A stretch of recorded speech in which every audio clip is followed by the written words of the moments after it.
ناظرین کرام السلام علیکم۔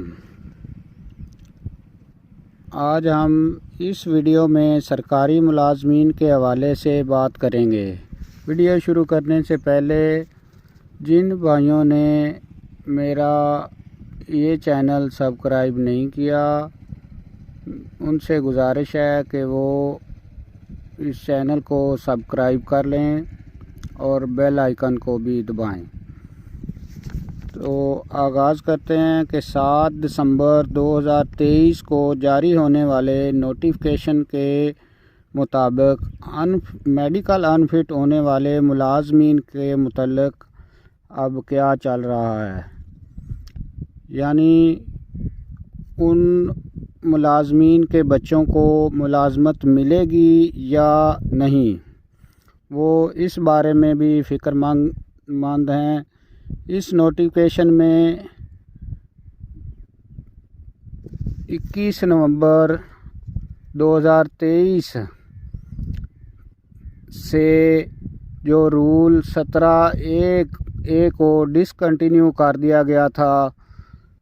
تو اس حوالے سے جو دوران سروس وفات پا جاتے ہیں ان کے بارے میں تو بڑا واضح طور پر بتا دیا گیا ہے کہ اب ان کے بچوں کو، یعنی دوران سروس وفات پا جانے والوں کے بچوں کو ملازمت نہیں ملے گی، لیکن میڈیکل انفٹ ہونے والے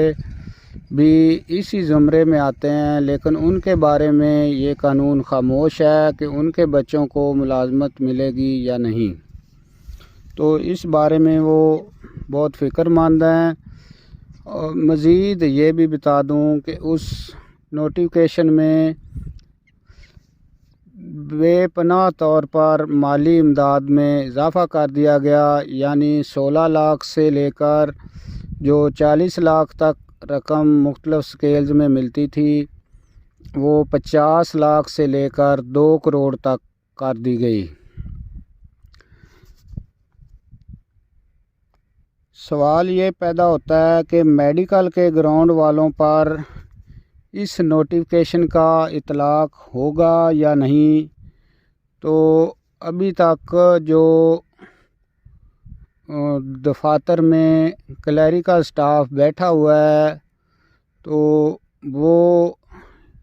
اس بات سے ڈینائی کر رہا ہے، یعنی انکار کر رہا ہے کہ ابھی تک کوئی وضاحت نہیں آئی، بلکہ پہلے بھی میڈیکل گراؤنڈز پر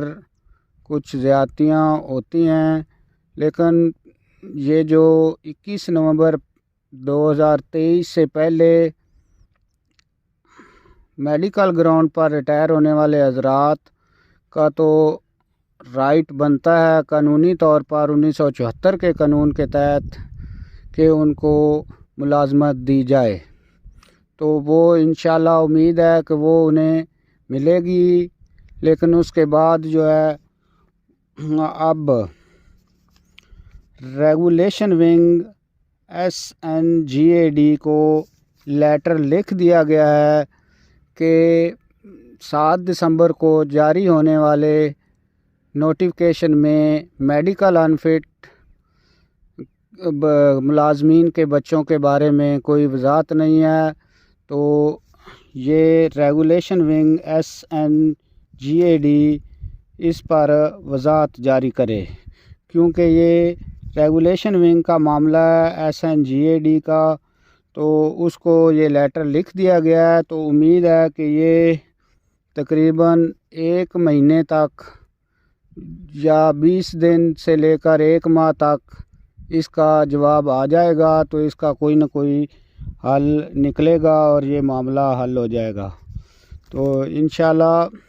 امید کرتے ہیں کہ کوئی